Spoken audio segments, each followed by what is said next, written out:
We're still getting breaking news developments over a leftist attack on a Christian church in Houston, Texas this weekend. They say it was just before 2 p.m. Sunday at Lakewood Church, which you'll know as the mega church led by Joel Osteen, that someone presenting themselves as a woman brought a child into the building and then began opening fire with an AR-15, police say. That person is actually a man, reports now indicate, who was presenting as a woman, as a transgender woman. And you had two off-duty police officers who were working to protect the church open fire and stop him in the process. It's a chaotic scene. Written on the gun, according to authorities, was a sticker that said Palestine on the buttstock. And also in the research of this person, police say they have found some number of anti-Semitic writings as well. For more on all of this, I want to bring in John Lott now. He's the president of the Crime Prevention Research Center, and he joins us on the phone. John, good to have you with us, sir. Well, thanks for having me on. This is the latest shooting that involves a transgender suspect. It seems like we're getting more and more of these. What do you make of what we know at this hour? Oh, I'm glad they had the two police officers, off-duty police officers that were there. Obviously, a lot of these attacks at churches do get stopped by civilians who are legally carrying guns. You had the White Settlement Church shooting in December 2019, for example, where in that case, the person definitely picked the wrong church because there were between 18 and 20 parishioners that were carrying concealed that day in the church, and one of them was able to stop the attack. But there are other ones in Texas, there are other ones across the country that often don't get that much news attention. And you're right, there have been a spate of these attacks by transgender individuals. We really only have survey data on the percentage of the population that's transgender from 2018 on. And if you look over that period of time, transgenders are, it's not a lot of attacks in terms of mass public shootings, but their share of attacks, they're definitely overrepresented. They're about 7.4 times their share of the population. If you take the average for the CDC survey, the census survey, and the Gallup surveys, supposedly between the three of them, the average is they're about 0.7% of adults are transgender. And yet you get over 5% of the mass public shootings involving transgender. So they're way overrepresented compared to their share of the population. And I'm looking... Go ahead. It isn't super surprising to me, given that the vast majority of these people who commit these types of mass public shootings are suicidal, and they're individuals that want to get attention. And, it seems like that kind of fits in with the type of people who are transgender. Transgenders obviously commit suicide at very high rates. And so it's not too surprising that maybe they're overrepresented in this group. Right, and some people who do commit suicide in this way, they're looking for suicide by cop, kind of a flashy way to go out. Well, they're looking to get media attention overwhelmingly, and they know the more people they kill, the more media attention that they're going to get. And they explicitly, time after time in these diaries and manifestos, though the media doesn't mention it, they explicitly say, if I can only kill more people than such and such did, I can get even more media attention.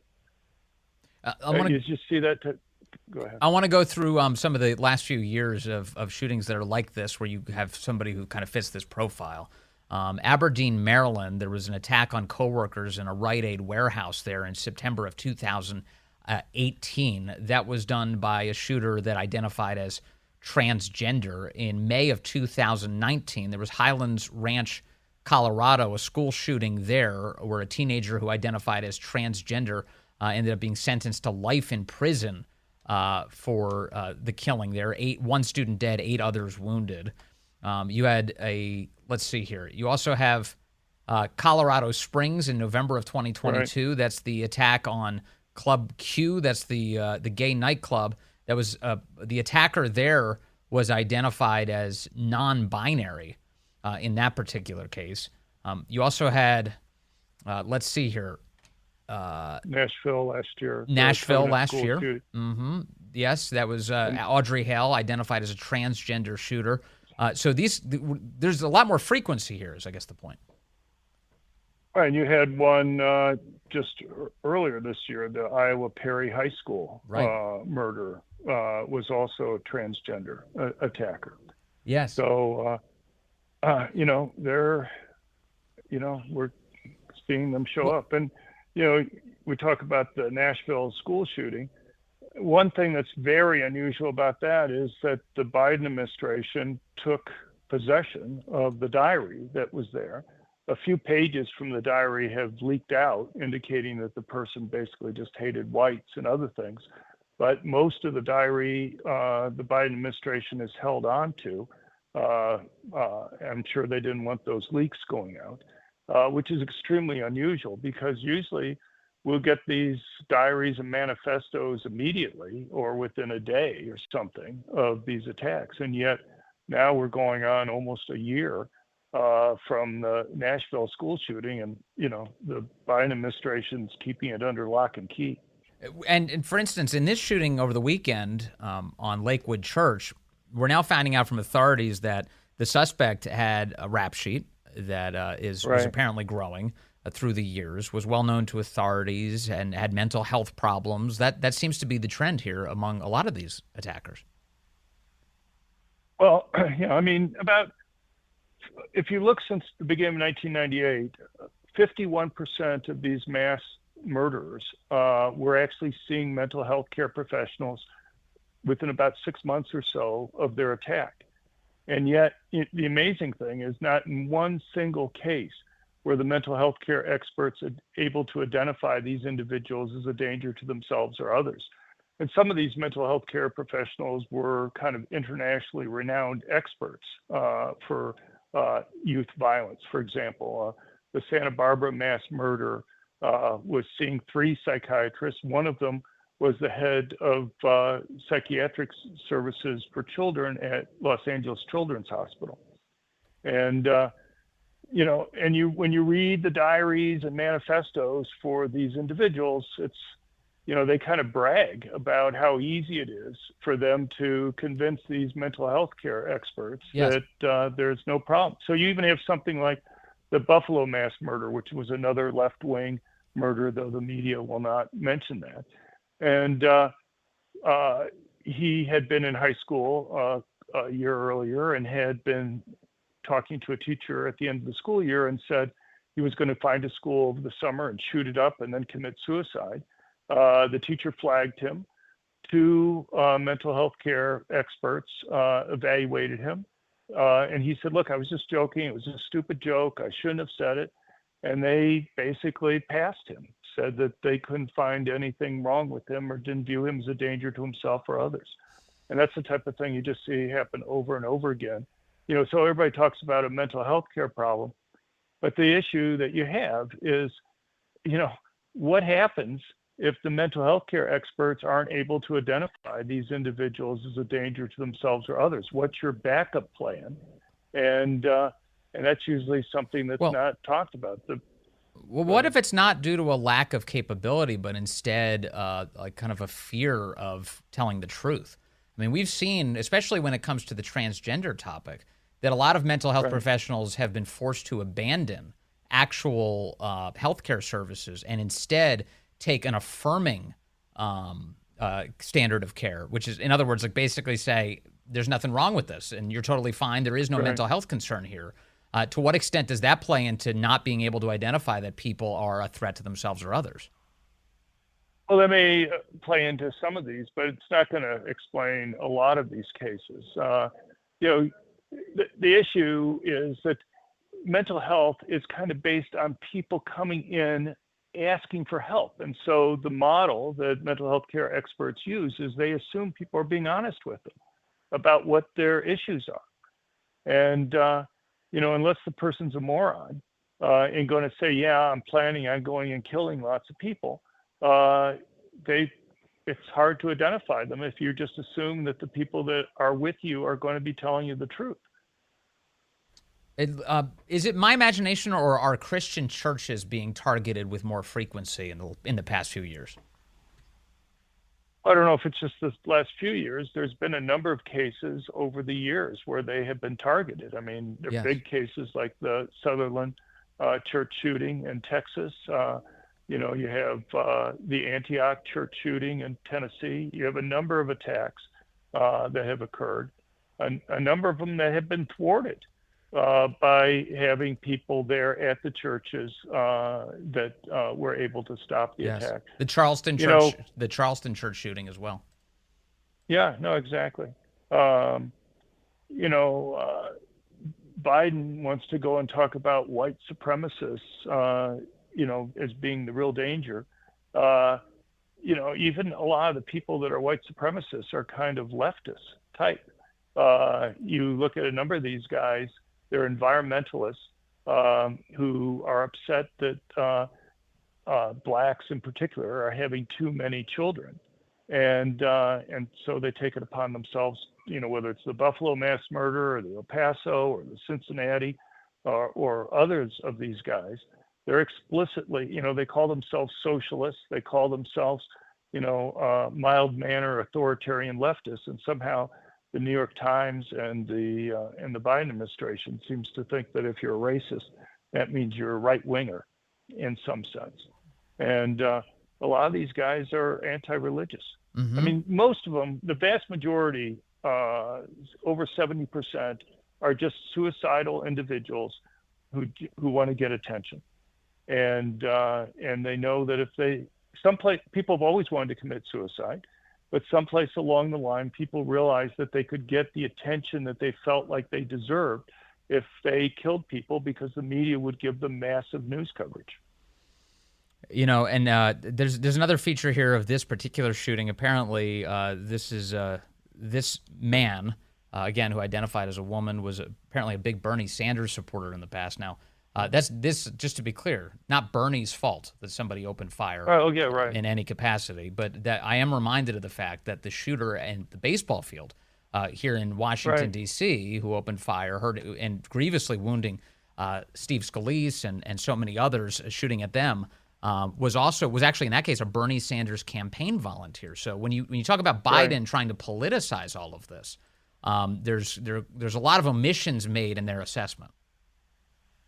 No, it's exactly right. And if the reverse was true, if this was somebody who even listened to talk radio once in a while, or had a web page search that indicated one time he had looked at a conservative website, then they would take that as, solid evidence that the person was a right-winger. Right. Even if he had lots of other evidence that was there that he was a left-winger. Yeah. So there's a real asymmetry there in terms of how the media coverage that the New York Times, last count, had like 7 editorials on mass shootings where Exhibit A was the Buffalo mass murder. And time after time, they described him as being a right-winger. No place do they mention that he was a racist because he was an environmentalist. I mean, how many conservatives do you know that are upset about people having too many kids? Or how many conservatives do you know that call themselves socialists? Or how many conservatives do you know? I mean, maybe I'm just very isolated from people that call themselves mild manner authoritarian leftists.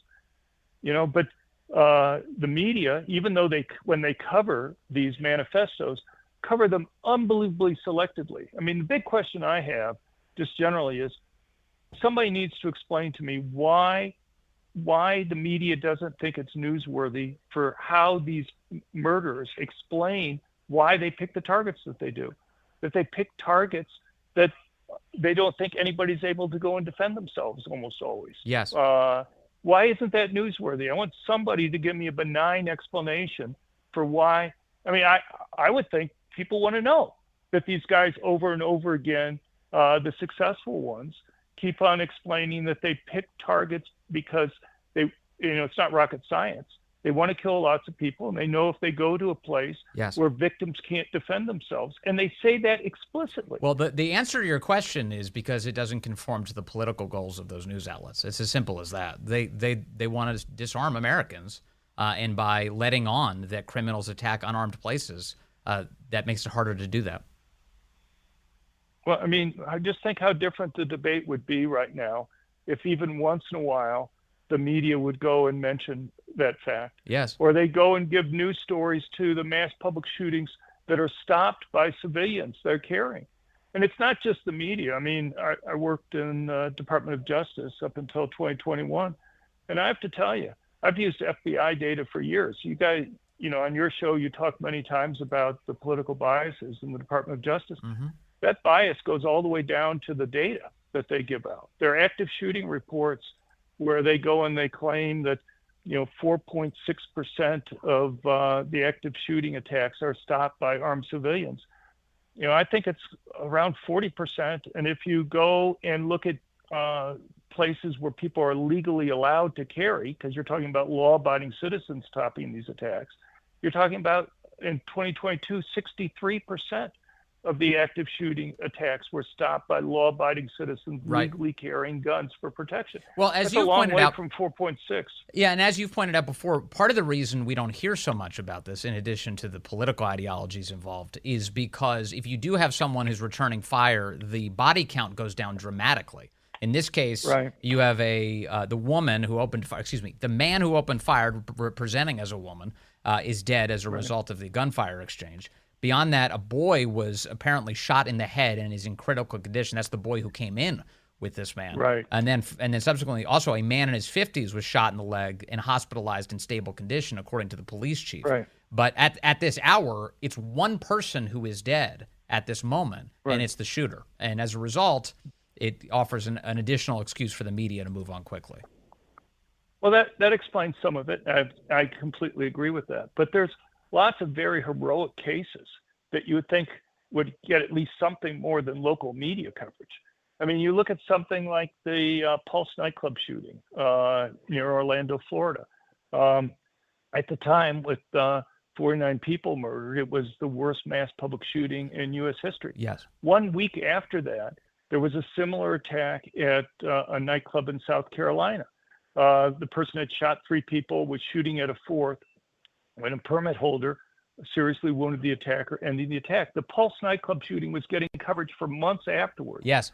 The difference between the two is that Florida banned people carrying permanent concealed handguns in places that got more than 50% of their revenue from alcohol. South Carolina was one of the 40 states that allowed it. And yet you would think there'd be some contrast. I mean, Here we're still covering the Pulse nightclub shooting. Here we have a hero who stops the attack there. The attacker there still had 125 rounds of ammunition on him when he was stopped. Now, why didn't that get national news coverage? Yeah. I can give you many cases like that. That makes total sense. And just to remind people, remember the Pulse nightclub shooting was the source of quite a bit of misinformation. In addition, the belief was that it was a homophobic attack. It turns out it was a jihad attack. The guy didn't realize he was attacking a gay club. He was looking for any densely populated club he could get into. He went to the Pulse nightclub. Hey, thank you very much, John Lott. We're out of time, but appreciate your wisdom as always, sir. Thank you very much.